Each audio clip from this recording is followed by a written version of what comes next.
ಉಪಕದನ ಕಣದಲ್ಲಿ ಇವತ್ತು ನಾಮಪತ್ರ ಭರಾಟೆ ಜೋರಾಗಿತ್ತು. ದಾವಣಗೆರೆ ದಕ್ಷಿಣ ಕ್ಷೇತ್ರದಲ್ಲಿ ಕಾಂಗ್ರೆಸ್ ಅಭ್ಯರ್ಥಿ ಸಮರ್ಥ್ ನಾಮಪತ್ರ ಸಲ್ಲಿಕೆಗೆ ಸಿಎಂ ಡಿಸಿಎಂ ಸಾಥ್ ಕೊಟ್ಟರು. ಬಿಜೆಪಿ ಅಭ್ಯರ್ಥಿ ಕೂಡ ನಾಮಿನೇಷನ್ ಫೈಲ್ ಮಾಡಿದ್ರು.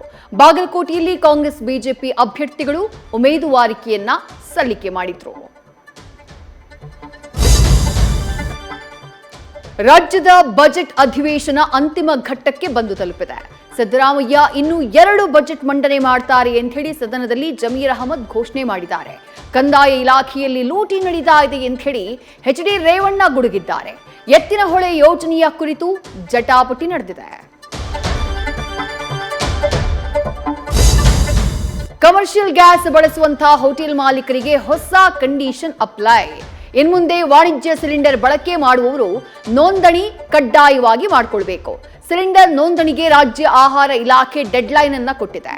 ರಾಜ್ಯದ ಹಲವು ಜಿಲ್ಲೆಗಳಲ್ಲಿ ಗ್ಯಾಸ್ ಟ್ರಬಲ್ ಮುಂದುವರೆದಿದೆ. ಇರಾನ್ ಇಸ್ರೇಲ್ ವಾರ್ನಲ್ಲಿ ಮಹತ್ವದ ಬೆಳವಣಿಗೆ ನಡೆದಿದೆ. ಇರಾನ್ನ ಪವರ್ ಪ್ಲಾಂಟ್ ಮೇಲೆ ದಾಳಿ ಮಾಡುವ ಎಚ್ಚರಿಕೆಯಿಂದ ಅಮೆರಿಕ ಹಿಂದೆ ಸರಿದಿದೆ.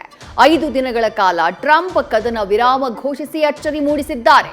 ಇತ್ತ ಕೊರೋನಾ ಕಾಲದಂತೆ ಸವಾಲು ಎದುರಿಸೋಕೆ ಸಿದ್ಧರಾಗಿ ಅಂತ ಮೋದಿ ಸಂದೇಶ ರವಾನೆ ಮಾಡಿದ್ದಾರೆ. ಮಧ್ಯಪ್ರಾಚ್ಯದ ಯುದ್ಧದಿಂದ ಭಾರತೀಯ ಹೂಡಿಕೆದಾರರ ಪಾಲಿಗೆ ವಾರದ ಮೊದಲ ದಿನವೇ ಕರಾಳ ಸೋಮವಾರವಾಗ್ಬಿಟ್ಟಿದೆ. ಷೇರು ಮಾರುಕಟ್ಟೆ ಭಾರೀ ಕುಸಿತದಿಂದ ಡಾಲರ್ ಎದುರು ರೂಪಾಯಿ ಮೌಲ್ಯ ಸಾರ್ವಕಾಲಿಕ ಕುಸಿತ ಕಂಡಿದೆ. ಯುದ್ಧದಿಂದ ಚಿನ್ನ ಬೆಳ್ಳಿ ಪ್ರಿಯರಿಗೆ ಗುಡ್ ನ್ಯೂಸ್ ಸಿಕ್ಕಿದೆ. ನ್ಯೂಸ್ ಫಸ್ಟ್ ನಿರ್ಭೀತಿಯಿಂದ ನಿಮ್ಮ ಪರವಾಗಿ.